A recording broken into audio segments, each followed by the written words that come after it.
सोचिए, दुनिया की पूरी अर्थव्यवस्था एक पतले से समुद्री रास्ते पर कितनी ज्यादा टिकी हुई है। हम बात कर रहे हैं हॉर्मुज़ जलडमरू मध्य की। एक ऐसी जगह जहां एक जरा सी चिंगारी भी, आप समझिए, पूरी दुनिया को एक बड़े संकट में धकेल सकती है। और ठीक यही हो रहा है अभी। इस्लामाबाद में जो शांति वार्ता थी वो तो नाकाम हो गई, और अब ये जो बेहद जरूरी शिपिंग लेन है, ये एक ग्लोबल स्टैंड ऑफ का सेंटर बन चुकी है। 30%। बस ये एक नंबर, यही वो आंकड़ा है जो बताता है कि दुनिया का कितना समुद्री तेल व्यापार आज दांव पर लगा है। सीधे सीधे 30%।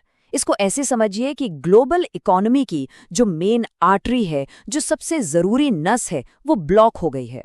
हॉर्मुज़ जलडमरू मध्य की अहमियत कुछ ऐसी ही है। तो सवाल ये उठता है कि आखिर ये सब हुआ कैसे? मतलब एक इतना जरूरी शिपिंग रूट अचानक से एक ग्लोबल स्टैंड ऑफ का सेंटर कैसे बन गया?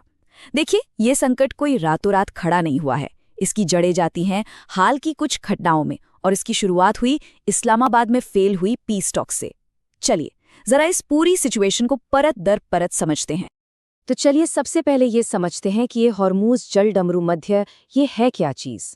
असल में ये दुनिया के सबसे ज़रूरी स्ट्रेटेजिक चोक पॉइंट्स में से एक है। चोक पॉइंट मतलब एक ऐसी जगह जहां अगर छोटी सी भी रुकावट आ जाए ना, तो पूरे ग्लोबल ट्रेड में भूचाल आ सकता है। देखिए, जियोग्राफिकली और इकोनॉमिकली दोनों ही तरह से ये रास्ता ग्लोबल एनर्जी सिक्योरिटी की लाइफलाइन है। इसे आप एक सुपर बिजी हाईवे की तरह मान सकते हैं, जहां से दुनिया का इतना तेल और गैस रोज गुजरता है कि अगर यहां ट्रैफिक जैम हो जाए तो पूरी दुनिया की अर्थव्यवस्था का इंजन ही धीमा पड़ सकता है। इसीलिए ये इतना इतना ज्यादा जरूरी है। तो अब आते हैं उस खतरनाक खेल पर जो ईरान और अमेरिका के बीच शुरू हो चुका है। ये एक हाई स्टेक गेम है, इकोनॉमिक टकराव का, जहां दोनों तरफ से ऐसे कदम उठाए गए हैं कि सिचुएशन अब एक डबल ब्लॉकेड में बदल गई है। मतलब एक ऐसी नाकेबंदी जहां दोनों ही पक्ष एक दूसरे को ब्लॉक कर रहे हैं।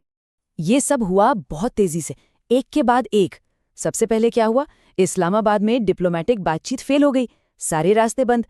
फिर ईरान ने एक चाल चली, उन्होंने स्ट्रेट से गुजरने वाले हर जहाज पर एक टोल लगाना शुरू कर दिया, और इसके जवाब में अमेरिका ने एक काउंटर ब्लॉकेड लगा दिया। बस मामला पूरी तरह से उलझ गया। तो ईरान ने क्या किया? उन्होंने बहुत सीधी सी चाल चली। उन्होंने हॉर्मुज़ को एक तरह का टोल बूथ बना दिया। जो भी जहाज वहां से गुजरेगा उसे पेमेंट करना होगा। उनका मैसेज साफ था, अगर हमारे ऊपर आर्थिक दबाव डालोगे तो हम भी इस स्ट्रेटेजिक रास्ते का इस्तेमाल अपने फायदे के लिए करेंगे। और अमेरिका का काउंटर मूव वो भी उतना ही सख्त था। उन्होंने एक दूसरा टोल बूथ खड़ा कर दिया। मतलब उन्होंने ऐलान कर दिया कि जो कोई भी ईरान को टोल देगा, हम उसे आगे नहीं जाने देंगे। तो अब सिचुएशन ये है कि आपने अगर पहले टोल बूथ पे पेमेंट किया तो दूसरा वाला आपको ब्लॉक कर देगा। नतीजा, ये रास्ता प्रैक्टिकली सील हो गया है। वैसे अमेरिका की ये जो स्ट्रैटेजी है, ये कोई नई नहीं है। इसे मैक्सिमम प्रेशर स्ट्रैटेजी कहते हैं। इसका फंडा सीधा सा है, किसी देश पर इतने ज्यादा आर्थिक प्रतिबंध और दबाव बनाओ कि वो घुटने टेक दे और अपनी पॉलिसीज बदल ले। ये टैक्टिक पहले वेनेजुएला जैसे देशों पर भी इस्तेमाल की जा चुकी है। लेकिन ये लड़ाई सिर्फ जहाज़ों और पैसों की नहीं है, ये एक नैरेटिव की लड़ाई भी है। मतलब दोनों पक्ष अपनी अपनी कहानी सुना रहे हैं। दो साइड्स, दो बिल्कुल अलग अलग कहानियां। तो अमेरिका का क्या कहना है? उनका पक्ष है कि ईरान ने शांति वार्ता छोड़ दी। वो जिद पर अड़ा है कि न्यूक्लियर वेपन बनाएगा और अब ग्लोबल इकोनॉमी को बंधक बना रहा है। वहीं ईरान की कहानी बिल्कुल अलग है। वो कहते हैं कि बातचीत इसलिए फेल हुई क्योंकि अमेरिका की मांगें ही नामुमकिन थीं। उनका न्यूक्लियर प्रोग्राम सेल्फ डिफेंस के लिए है, और ये जो कुछ भी हो रहा है, ये अमेरिका और इजराइल की आक्रामकता का जवाब है। और इस पूरे विवाद के सेंटर में है न्यूक्लियर प्रोग्राम। अमेरिका का तर्क है कि देखो, साउथ कोरिया, जापान, जर्मनी जैसे अमीर और कामयाब देशों के पास तो न्यूक्लियर वेपन नहीं है, तो ईरान को क्यों चाहिए? जवाब में ईरान का कहना है कि हमारी सुरक्षा को खतरा है, इसलिए आत्मरक्षा के लिए हमें ये क्षमताएं चाहिए। तो ये एक बड़ा सवाल बन जाता है। चलिए अब देखते हैं कि इस पूरी खींचतान की कीमत कौन चुकाएगा। और जवाब है पूरी दुनिया। इस संकट की जो इकोनॉमिक शॉक वेव्स हैं, वो पूरी दुनिया में महसूस की जाएंगी। ये समझना बहुत ज़रूरी है कि होर्मुज़ से आखिर गुजरता क्या क्या है। तो देखिए, दुनिया का करीब 30% समुद्री तेल और 20% एलएनजी यानी लिक्विफाइड नेचुरल गैस इसी एक रास्ते से होकर जाता है। ये आंकड़े बहुत बड़े हैं।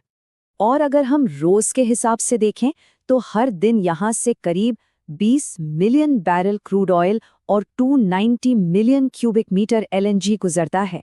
सोचिए, इतने बड़े फ्लो में जरा सी भी रुकावट आ जाए तो ग्लोबल एनर्जी मार्केट में क्या हड़कंप मच सकता है। तो इसका असर हम सब पर कैसे पड़ेगा? सीधी सी बात है, फ्यूल की कीमतें आसमान छू सकती हैं, महंगाई बढ़ सकती है, मतलब रोजमर्रा की जरूरत की चीजें महंगी हो सकती हैं, ग्लोबल मार्केट में अस्थिरता आ सकती है, देशों की करेंसीज कमजोर हो सकती हैं, और ये लिस्ट काफी लंबी है।